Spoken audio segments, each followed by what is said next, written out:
Olá, boa noite a todos.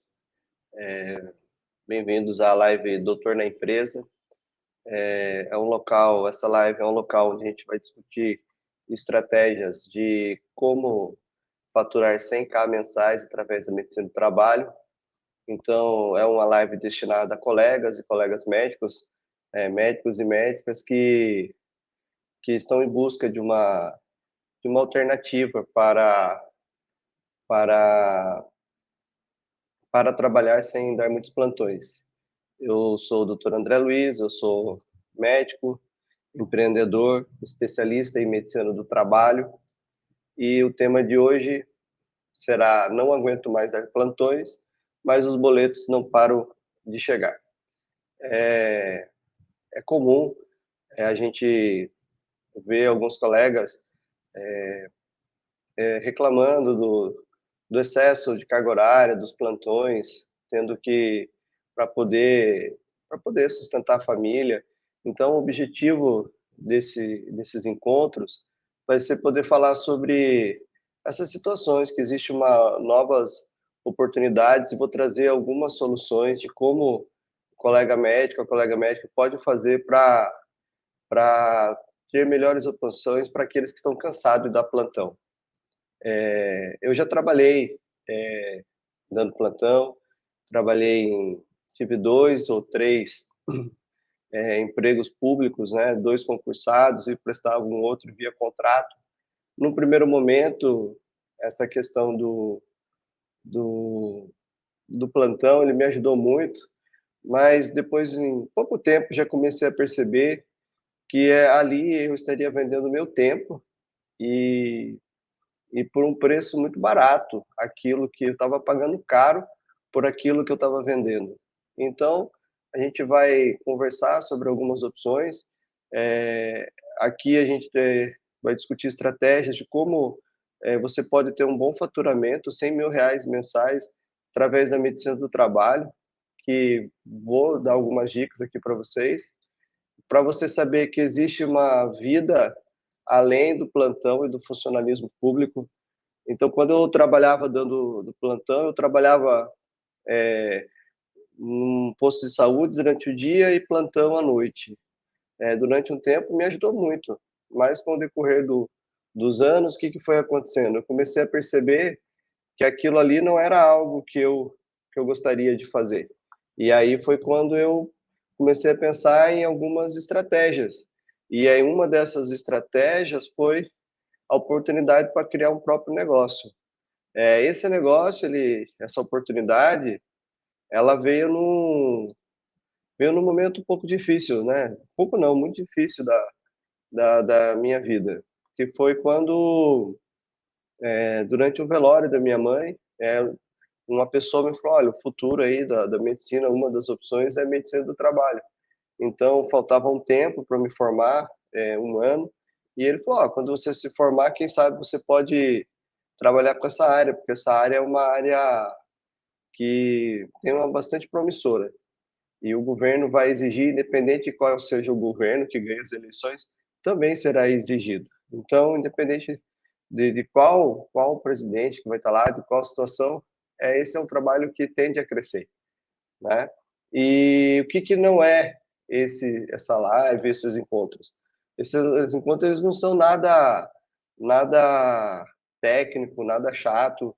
É com uma ideia de mostrar para vocês da aplicação diária de como você já pode começar a atuar com medicina do trabalho, mesmo sem ter nenhum conhecimento. A gente vai conversar sobre isso, vou trazer várias situações, várias histórias, várias dicas de como você pode ter esse ganho, essa oportunidade de negócio além do plantão. Por que eu estou trazendo isso? Porque eu creio até que é uma maneira de eu contribuir com a sociedade, com os colegas médicos, porque a faculdade não nos ensina a ter uma visão de negócios, de empreendedorismo. Talvez poucas faculdades, ou talvez nenhuma faculdade, ela, ela fala sobre isso. E quando a gente Você precisa desbloquear o iPad primeiro. e quando a gente vai para quando nós vamos para o mercado de trabalho, a gente meio que quer abraçar o mundo e a gente vê que os braços não vão alcançar. Eu não sei você, né, colega médico ou colega médica, eu não sei como é que era a sua condição financeira antes de se formar, mas a minha não era muito boa, não. O estudante mesmo assim tinha que trabalhar para poder estudar, mesmo estudando numa faculdade pública, eu tive que trabalhar. E aí logo que eu me formei, eu falei, comecei a trabalhar e falei, mas eu não vou ficar vendendo meu tempo. Eu vi uma nova oportunidade. E essa oportunidade, ela foi boa para mim. Eu aproveitei essa oportunidade. Naquele primeiro momento mesmo, eu não estando com cabeça para pensar naquilo. Um ano depois, quando me formei, aproximadamente uns 6 meses, eu já me interessei mais pelo assunto e comecei a me dedicar. E graças a Deus tem dado certo. Desde eu formei em 2011, eu trabalhei em plantões, no máximo até 2012, e logo em seguida eu já consegui sair, né, dessa situação. Não tenho nada contra aqueles colegas que, né, que trabalham em plantões, mas eu estou direcionado mais para aquele clínico geral, né, que acabou de formar, ou aquele que já é um tempo, clínico geral, e para poder ter uma renda a mais, tem que se dedicar muito a plantão, ter vários empregos, e aí acaba que a pessoa, ela até ganha um pouco bem, né? Só que para ela ter um salário razoável, um faturamento razoável, ela tem que vender mais ainda o tempo dela. Então eu resolvi divulgar, começar a conversar nessas lives sobre a maneira de trabalhar, que é uma maneira, eu falo que é uma maneira diferente do que os demais trabalham, e você vai conseguir prestar serviço para algumas empresas, fazer algum tipo de negócio que vai direcionar e proporcionar a você uma vida sem precisar dar plantão, uma vida além do plantão. Então você vai ver que você vai ter várias opções de poder trabalhar. É, esse trabalho ele vai ter uma demanda muito grande em 2023. A medicina do trabalho ela está atrelada principalmente ao cumprimento de normas regulamentadoras que o Ministério do Trabalho ela ela aplica às empresas. Então, até 2023, o que que acontecia? E até ano passado, o que que acontecia? Para uma empresa ser fiscalizada, ela ter algum problema em relação a esse não cumprimento dessas normas, dependia muito de uma fiscalização ativa de fiscais do Ministério do Trabalho, de fiscais do Ministério Público do Trabalho, de algumas perícias determinadas pela Justiça do Trabalho. Então, ele meio que respondia à demanda que chegava até eles.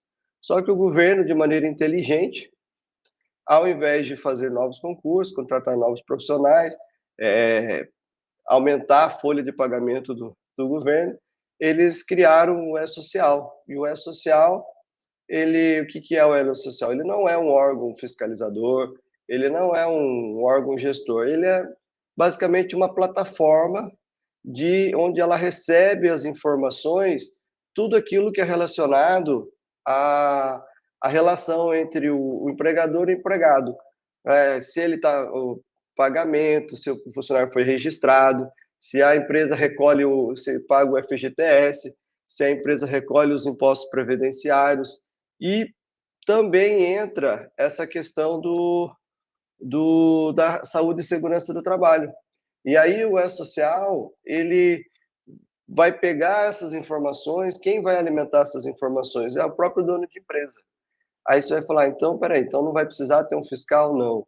É, a empresa, mais ou menos, se a gente guardar as devidas proporções, é mais ou menos como se uma empresa chegasse e ela, né, mais ou menos igual a gente faz com o imposto de renda.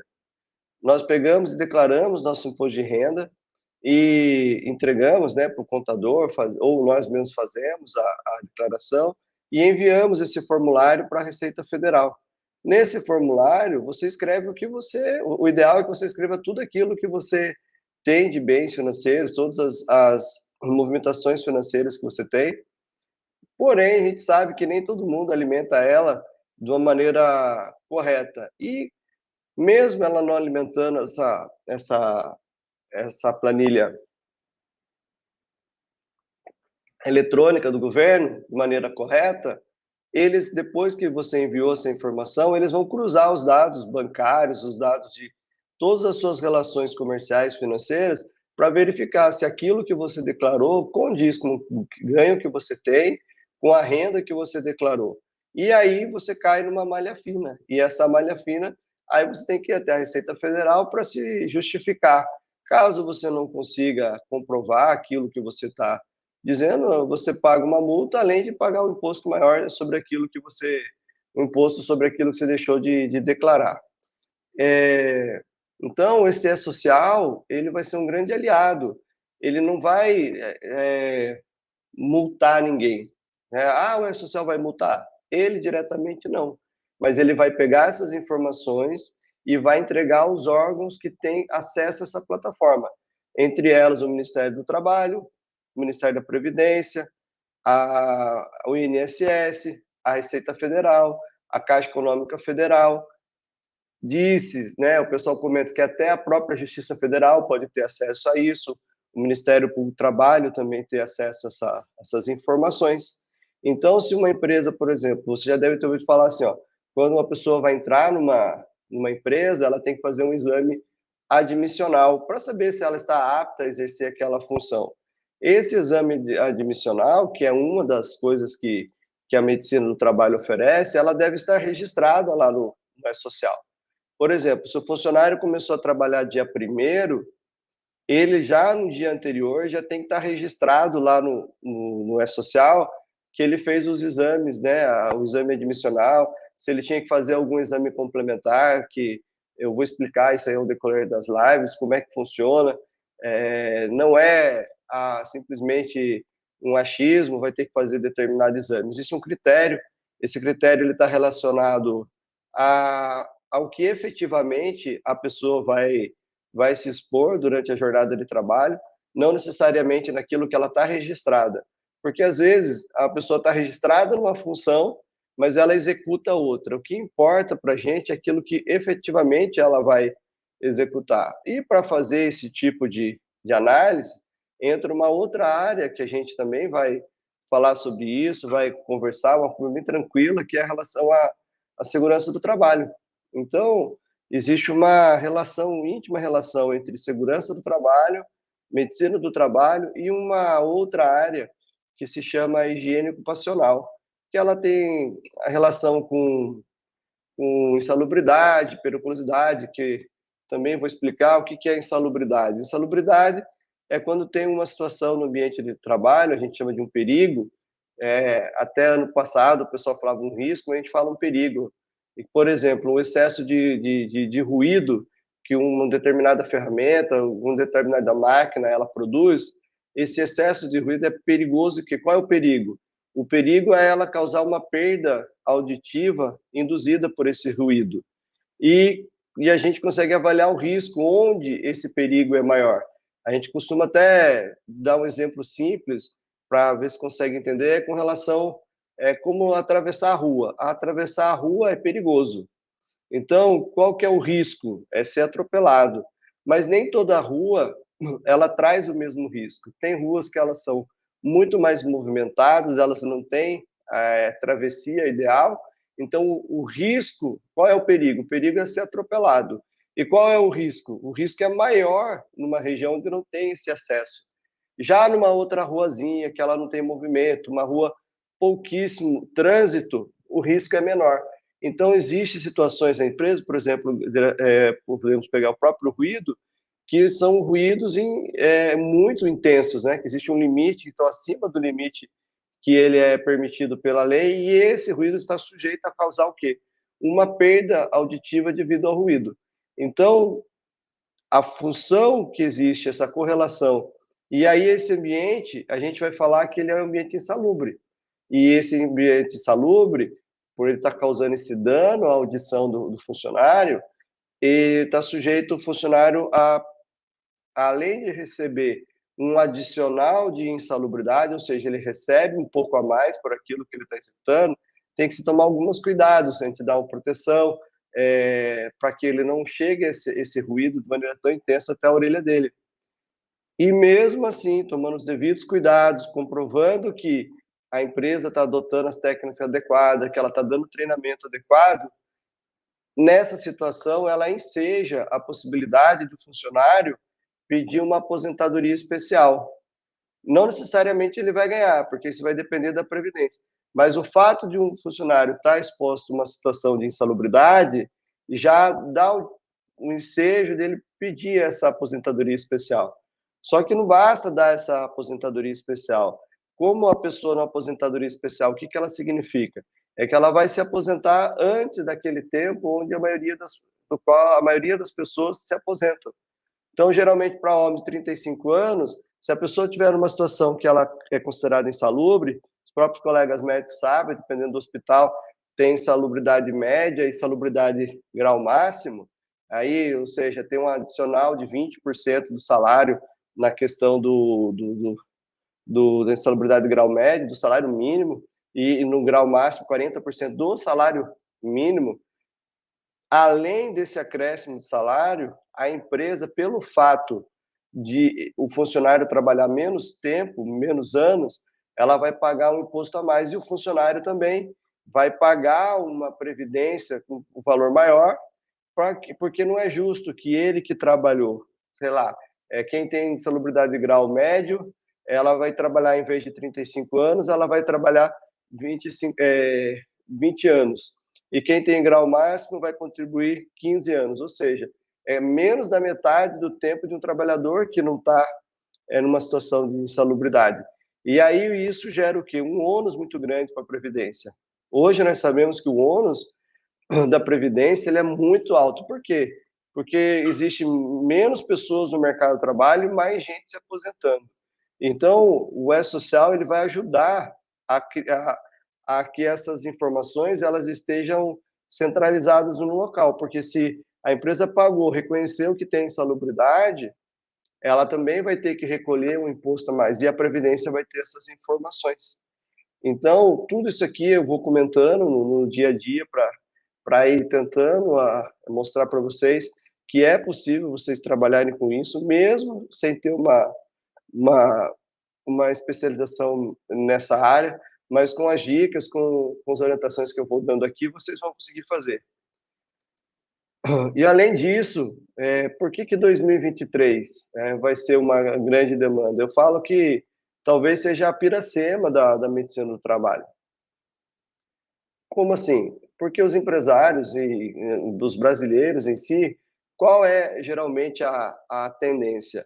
É fazer uma programação, começar antes, a partir de 2023 a situação vai ser diferente. Por que vai ser diferente a partir de 2023? Que dentro desse E-Social, uma das coisas que eles vão cobrar, e eles cobram hoje de maneira física, por exemplo, quando você manda um funcionário embora, ou se você já foi demitido de uma empresa, você recebe lá, por lei, você é obrigado a receber um documento que se chama PPP. Chama-se Perfil Profissiográfico Previdenciário. O que é isso? O PPP, ele é um documento, se a gente guardar as devidas proporções, ele é como se fosse um histórico escolar. Quando você vai lá para o colégio, para a escola, você tem lá o ensino básico, o ensino médio, né, o pessoal chama de fundamental, o médio e o terceiro grau. O que acontece? Cada local que você estudou, tem lá quais foram as disciplinas que você fez, qual foi a nota que você tirou, qual foi a sua assiduidade, quando que você teve alguma reprovação. Então, tudo isso aí fica nesse histórico escolar. No caso dos trabalhadores, esse histórico fica registrado no PPP, principalmente para a questão previdenciária. Então, quando o funcionário ele é demitido, ele recebe esse documento e ele, na hora que ele vai exigir lá, vai solicitar a aposentadoria dele, ele entrega esse documento, porque se ele tiver direito à aposentadoria especial, aí ele vai poder aposentar antes. E as informações que constam se ele estava ou não exposto a algum risco que gerasse essa insalubridade, consta nesse PPP. Esse PPP ele é um documento definitivo, ele é uma informação. E o problema é que, hoje, ainda, ele é realizado por muitas empresas, ser bem sincero, muitas supostas empresas, a pessoa digita aquilo que ela acha que está certo, porque não foi feito um bom trabalho lá na base para verificar quais eram realmente as situações dos ambientes que estavam ensejando ou não essa insalubridade. E existem algumas maneiras de fazer essa avaliação. A gente sempre começa, o que a gente fala, por uma avaliação qualitativa, ou seja, é uma avaliação subjetiva, né? Eu vou lá no ambiente, eu verifico se existe ruído, eu verifico se existe lá, por exemplo, poeira, eu verifico lá se existe algum produto químico, se existe alguma situação de ambiente de contaminação, por exemplo, numa área de tratamento de tuberculose bacirífero, que você tem que usar a máscara correta, que você tem que se adaptar, se paramentar antes de entrar nesse determinado local, se vai mexer com lixo infectante, como é que funciona isso daí. Então é importante ir lá no local do trabalho para ver como é que essa pessoa está trabalhando. E aí vai anotar essas informações, primeiramente num laudo que chama laudo de insalubridade, que ele é relacionado a uma norma regulamentadora, mais especificamente a norma regulamentadora número 15, né, a NR15, e se dentro dessa situação da NR15 houver a insalubridade, a partir disso ele vai poder pedir aposentadoria especial. Mas então essa informação está lá no PPP hoje, de maneira digitada, alguns lugares fazem assim. Aí ele digita lá o que quer, e, para ajudar o funcionário, vou colocar que era insalubre. Aí a pessoa chega lá na Previdência, ela vai puxar os extratos desses impostos, se for pago, e ela também pode solicitar os laudos que comprovem que realmente aquele ambiente era insalubre, ou é insalubre. Essa cobrança, a partir de 2023, já teria começado em 2022 de maneira eletrônica. Não mais a empresa vai imprimir ou vai confeccionar esse PPP e entregar ao funcionário. A partir de 2023, e era para ter sido isso em 2022, o próprio funcionário ele vai conseguir tirar, mais ou menos como se fosse um extrato de FGTS, parece que vai ser a Caixa Econômica que vai fazer isso, a pessoa entra lá, o extrato do PPP. O que é esse PPP? Por exemplo, ele entrou na empresa A, tem lá o dia que ele fez o admissional, se ele fez algum exame complementar, se lá naquela empresa tinha ou não insalubridade. Então, esse histórico, ele vai imprimir isso, ou seja, o próprio E-Social já vai dar essa informação. Então, toda vez que um funcionário tiver alguma atividade dentro de uma empresa, seja para admitir, seja para mudar de perigo, seja para retornar ao trabalho, seja para fazer um exame periódico, que é um exame que a gente vai explicar, que existe um determinado tempo que a gente faz o exame antes dele entrar para ver se ele está ok, depois de um tempo a gente faz um outro exame para ver se ele continua ok, e quando ele sai ou quando ele muda de perigo, ou quando ele retorna do INSS, aí a gente faz esses exames, e tudo isso vai ficar registrado. Se ele recebeu o treinamento, vai estar lá registrado. Se ele recebeu o IPI correto, ele vai estar registrado. E quem é que vai elaborar, quem fica responsável por esse laudo de insalubridade, por esse laudo de periculosidade, por um documento que chama LTCAT, que ele é um laudo que ele serve para levar a Previdência para ele ensejar essa aposentadoria especial, pode ser um engenheiro de segurança do trabalho ou um médico do trabalho. Aí você fala, mas eu não sou médico do trabalho. Mas existe maneira de você trabalhar mesmo assim, que a gente vai comentar sobre isso. Então, são maneiras que você vai encontrar de poder trabalhar. E aí, você vai falar assim, os empresários vão deixar para a última hora. Para começar em 2023, era para ter começado em 2022.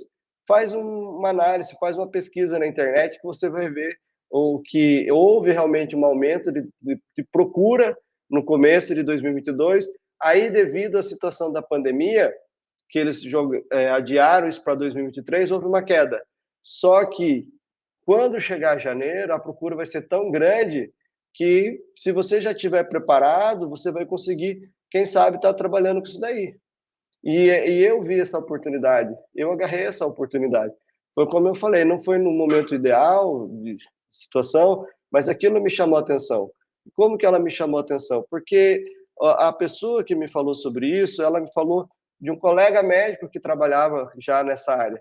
E eu sempre admirei, achei uma pessoa assim muito inteligente, esse colega, e eu observei que ele estava trabalhando com isso, ele não dava plantão, não tinha mais plantão, não trabalhava final de semana, almoçava todo dia na casa dele, tinha uma boa condição financeira, tinha uma boa moradia, e eu falei, isso aí também me interessa, eu acho que vou aprender com ele. E aí foi quando eu optei por não ir para uma residência. Apesar de residência médica, apesar de estar estudando, apesar de estar preparado para fazer uma residência médica, eu pensei, vou juntar o útil ao agradável. Eu e minha esposa somos hoje sócios numa nossa própria empresa. Ela é a responsável pela parte da gestão, eu fico mais com a parte técnica. E nós, assim, que quando me formei, junto com o diploma, veio uma filha e no outro ano veio outro filho. Então eu tive que trabalhar, dar muito plantão para poder sustentar a família e adiar até a possibilidade de fazer a residência. Só que quando eu comecei a trabalhar comecei no trabalho, eu vi que a residência talvez não fosse algo tão atrativo. Porque vocês sabem, e eu não tenho nada contra, eu acho que é importante ter várias especialidades, a residência médica ela é muito bacana, mas eu não me via naquele estilo de vida. E aí eu falei, vou tentar uma outra maneira. E aí foi quando a gente, graças a Deus, agarramos essa oportunidade e tudo começou com uma caneta. Talvez para você seja essa live, né, que pode mudar a sua vida. Então, tudo isso para você não vai mais dar plantão, precisar dar mais plantão. Essa semana, umas 2 semanas, o meu filho de 8 anos, o André Luiz Filho, ele fez um questionamento. Ele falou, papai, você trabalha com o quê mesmo? O papai é médico. Ele falou, pai, mas aqui onde a gente mora, tem vários coleguinhas que o pai é médico, mas os pais nunca estão em casa. E o senhor sempre está com a gente, o senhor que leva a gente no colégio, o senhor almoça com a gente todo dia. E como é que o senhor consegue fazer isso? Eu falei, isso foi uma decisão lá atrás, meu filho, que a gente tomou sobre o que realmente importava. É importante que tenha esses colegas trabalhando nos hospitais, dando seus plantões, mas também é importante que tenha outras pessoas trabalhando, por exemplo, com a medicina do trabalho, que é uma área muito promissora. E aí eu fiquei feliz, porque eu vi que uma criança de 8 anos percebe essa diferença e o quão importante é para ele ter o pai junto. Então, isso para mim foi muito legal. E talvez você deva falar assim, eu não tenho tempo para novas oportunidades, pois eu trabalho demais. É exatamente por isso que você já deve começar a pensar em novas opções, porque quem trabalha demais, como diz o ditado, não tem tempo para ganhar dinheiro. Então você quer dizer que você só faz a medicina pelo dinheiro? Não, ela é um meio, não é filantropia. É a maneira que eu tenho de usar meu conhecimento médico, que você também pode usar seu conhecimento médico, para ensinar, fazer uma consultoria, uma assessoria para as empresas e talvez ser a referência para ela quando ela tiver algum problema em relação a essa área. Então você vai falar assim, eu não tenho tempo. Pare e pense. Ou você vai arranjar tempo para poder pensar em algo assim, mesmo que seja medicina, que seja outra coisa, porque senão lá na frente, cada vez mais você vai entrar no círculo vicioso. E aí você não vai conseguir sair disso mais. Então você vai assim, mas eu não tenho dinheiro, isso aí deve ser muito caro para trabalhar com isso e tal. Pelo contrário, você não precisa começar grande, você pode começar pequeno. Eu vi uma frase há um tempo atrás, muito interessante. Não era nem comigo o assunto, eu vi uma pessoa ao lado, conversando com um advogado, e esse advogado contando que uma das clientes dele, é uma pecuarista, e aí ela conversando com ele, falou, doutor, o senhor precisa investir aí em gado e tal. Aí ele falou assim, mas para a senhora é fácil, a senhora tem milhares de cabeças de gado, eu não tenho nada ainda, como é que eu começo?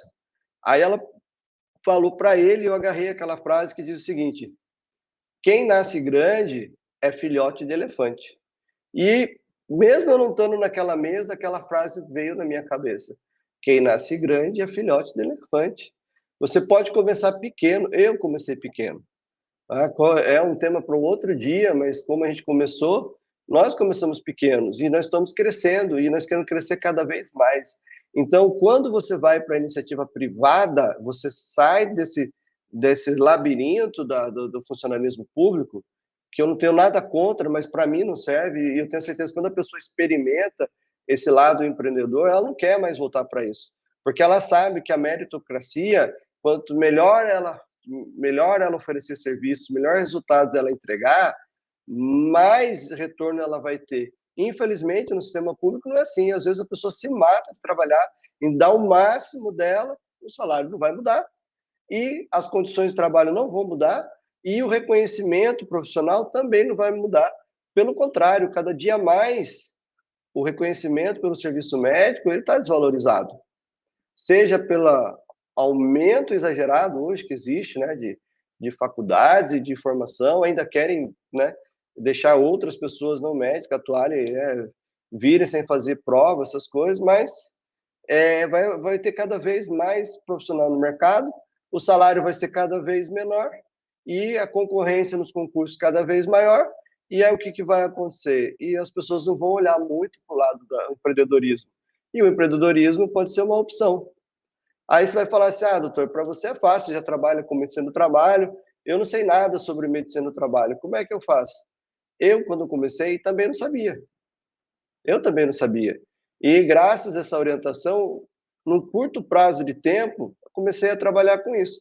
No primeiro momento, isso para mim era um plano B, porque eu queria ainda fazer uma residência, e essa foi uma maneira que eu achei de ter um ganho extra, porque além de ser uma sobrecarga de trabalho absurda para o residente, a gente sabe que, não sei, pelo menos onde eu acompanhei o serviço de residência, o residente ele é meio que um sistema militar, e ele é meio que o badeco ali, onde ele tem que fazer quase tudo, e às vezes o que é para ele fazer, que é um tempo para estudar, não tem.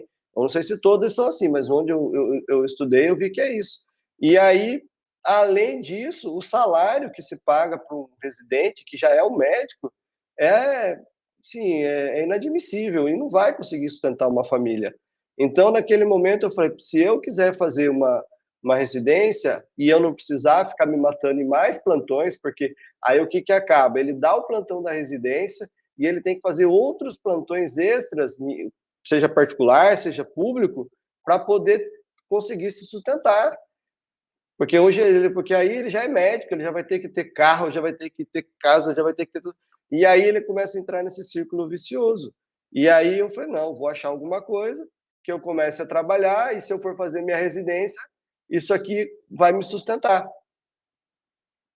Com o tempo, o que aconteceu? Comecei a gostar da área, e o que era plano B, hoje virou plano A, né? E aí, em curto prazo de tempo, eu já consegui a gente vislumbrar isso, que isso que era algo real, que a gente ia conseguir trabalhar, e deixei de ser funcionário público do primeiro trabalho, pedi exoneração, logo em seguida pedi exoneração do outro, não tenho mais, como diz a história, eu taquei fogo na ponte, e estamos hoje nessa área do empreendedorismo. Ela é fácil? Claro que não, mas ela é possível e ela dá muito mais satisfação, porque você sai um pouquinho daquela apatia, não fica brigando por aumento de salário em plantão, aumento porque eu não estou recebendo isso, não estou recebendo aquilo. Tem que chegar, trabalha na economia do contra-cheque, aí recebe no dia tal, o dinheiro não dá até o final do mês, aí acaba entrando em empréstimo consignado, que na verdade não é um empréstimo, é uma venda de dinheiro absurdamente cara, e esse ciclo vicioso vai aumentando. Quando você vai para o empreendedorismo, vai ser tudo maravilha? Claro que não. Vai ter problemas? Vão ter problemas, muitos problemas vão aparecer. Mas quem resolve os problemas bem vai ser melhor remunerado por isso. Então você vai conseguir ter uma satisfação melhor nisso daí. E será que você vai falar assim, será que onde eu moro, será que isso dá certo? Essa é uma das grandes vantagens lá do E-Social, porque Até então, essa fiscalização que era feita aí pelo Ministério do Trabalho, Ministério Público do Trabalho, ela era feita pelos fiscais, e nem todo local tem fiscal, e o fiscal não consegue atender todas as empresas.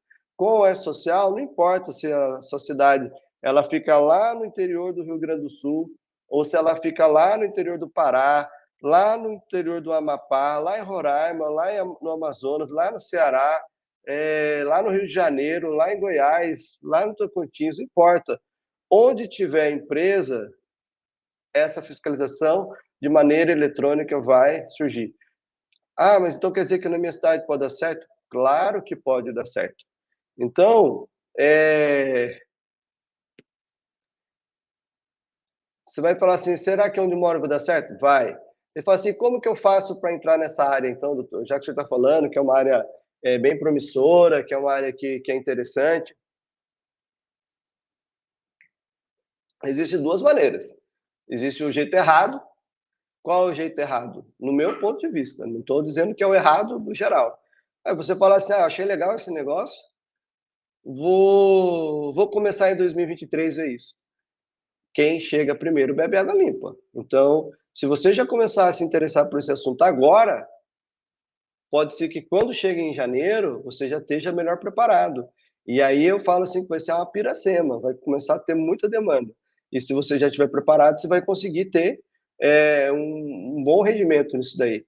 Ou também você fala assim, não, doutor, achei legal, mas eu sou bem certinho, eu quero fazer uma pós-graduação, uma residência médica nessa área de medicina do trabalho.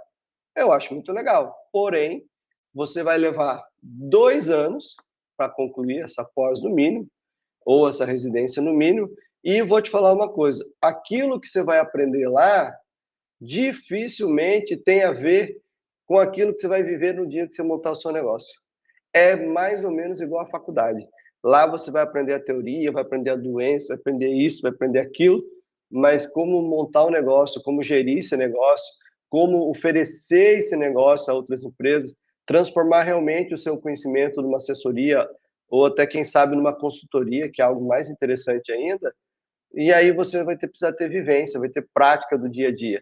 Aí depois que você formar, você vai montar a tua empresa, mas 2 ou 3 anos depois você vai estar preparado. Aí já foram 5 anos. E aquelas empresas que já estavam preparadas, aqueles colegas médicos que já estavam preparados, que tinham sido bem orientados, eles já estavam começando a viver disso. E talvez o que foi o plano B se tornar também o plano A. Então, existe o jeito certo de fazer isso aí. Você fala assim, por onde começar? Como é que é o jeito certo? Talvez você possa procurar na sua cidade fazer um credenciamento já com uma empresa de medicina do trabalho que tenha em outro local.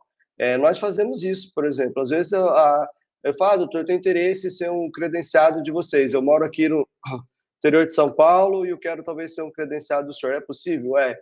Ah, eu moro aqui no Amazonas, eu quero fazer um credenciamento. É possível? Eu moro em Rondônia, é possível? É. Ah, lá no Nordeste é possível? É. Em todo lugar é possível fazer esse tipo de credenciamento. Necessariamente só comigo? Não. Existem outras maneiras que você pode procurar algumas empresas para fazer esse tipo de credenciamento. Você também pode fazer uma parceria. Como assim? Você pode achar um colega médico para fazer uma parceria, assim como eu comecei. E esse colega médico, ele vai te orientar como trabalhar com isso. Assim como na residência médica, apesar de ser o residente ser um médico, já ele é um estudante. E nós sabemos que os erros que esse estudante comete, ele está sobre a responsabilidade do preceptor. Então, o responsável maior daquela ação é o preceptor. Mesmo o residente sendo médico, ele vai responder por alguma situação, mas o responsável maior é o preceptor. No caso da medicina do trabalho, também funciona assim. Uma das funções do médico do trabalho é ele ser até ano passado, né, eles falavam até no começo desse ano, existe uma norma regulamentadora que trata sobre esse assunto, que é a NR7, que fala sobre PCMSO, você vai ver eu falar bastante sobre PCMSO, que se chama Programa de Controle Médico de Saúde Ocupacional. Até então, os médicos do trabalho, que tem RQE, que são especialistas, eles eram considerados como coordenadores desses programas. Com a nova lei, mudou, a gente passa a ser a responsável por esse programa também. Então, quando vai lá no E-Social, o registro que vai lá de quem é o médico responsável é do médico do trabalho. Ah, mas eu sou médico, eu não sou médico do trabalho, eu consigo trabalhar? Sim, através da orientação e da responsabilidade desse médico do trabalho. Então, você pode fazer uma parceria. Ou você também pode começar dentro desse credenciamento, se você adquirir alguns equipamentos de saúde ocupacional. Não são equipamentos tão caros, às vezes, comparado com outros equipamentos, são muito mais baratos. Os outros equipamentos são caros, você precisa ter estrutura. A gente trabalha com isso e a gente consegue trabalhar de uma maneira tranquila. Existe, né, a nossa metodologia de trabalho e, às vezes, com um pequeno investimento, você consegue ter equipamentos que trazem um bom retorno. Você pode também virar um concessionário. Como é um concessionário? Concessionário ou franqueado. Você pode procurar uma empresa e falar, eu quero comprar um negócio pronto já. Nós também fazemos isso, nós trabalhamos com a questão de concessionários, estamos migrando para outras modalidades também. E aí, qual é a diferença disso para um credenciamento? O credenciamento, você executa algumas atividades lá. Já no ser um concessionário, né, nosso, você já vai ter uma estrutura maior, você vai ter todo o nosso suporte, como são os nossos processos, como que a gente trabalha, como é que a gente atua, como é que a gente vende, como é que a gente cobra, como é que a gente executa. Então, isso a gente consegue ver através de uma concessão. E aí você fala assim, por onde começar? Você fala, mas o que você falou tudo é muito, sei lá, não conheço muito isso. Por onde começa? Faz um teste, entra aí nesse Google Trends e pesquisa lá sobre LTCAT, sobre PGR. Esse PGR chama-se Programa de Gerenciamento de Risco Ocupacional. Ele está relacionado à segurança do trabalho. Quando ele fala Programa de Gerenciamento do Risco, ou seja, a empresa ela tem que fazer esse gerenciamento desse risco. Vamos supor, quando o funcionário está lá dentro, ela tem que ver quais são os ambientes, quais são as situações que pode causar algum dano à saúde dele e gerenciar isso de maneira que preserve a saúde do trabalhador. Isso está descrito dentro desse PGR. As pessoas fazem uma confusão falando que ele é um substituto de PPRA, que era um programa de prevenção de risco ocupacional. São coisas similares, mas semelhantes, não é a mesma coisa, porque esse programa de gerenciamento ele é algo mais amplo, ele tem uma visão melhor da situação e ele vem na primeira NR, já na NR01, para explicar como é que a empresa tem que fazer esse programa, esse gerenciamento.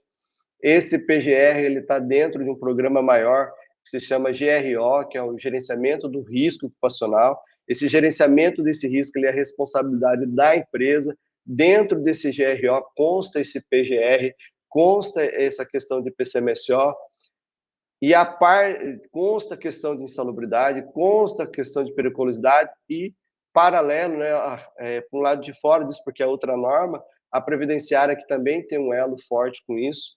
Então, você começar a pesquisar, digita isso aí lá no Google Trends, LTCAT, PGR, PCMSO, insalubridade, digita lá aposentadoria especial, você vai ver que esse gráfico teve aquele aumento que eu falei do final do ano passado até fevereiro. Aí, com esse adiamento do PPP digital para 2023, novamente teve uma queda. Mas eu garanto para vocês que esse vai voltar a subir, independente de quem ganha as eleições.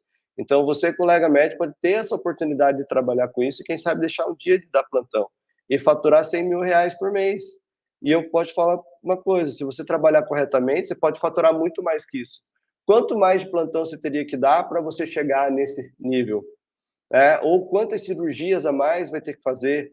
Então, você vai ver que existe uma entrega de tempo, de esforço muito grande para você cada vez precisar ganhar mais. E de uma maneira inteligente, você consegue montar algo e ter um melhor retorno sobre isso daí.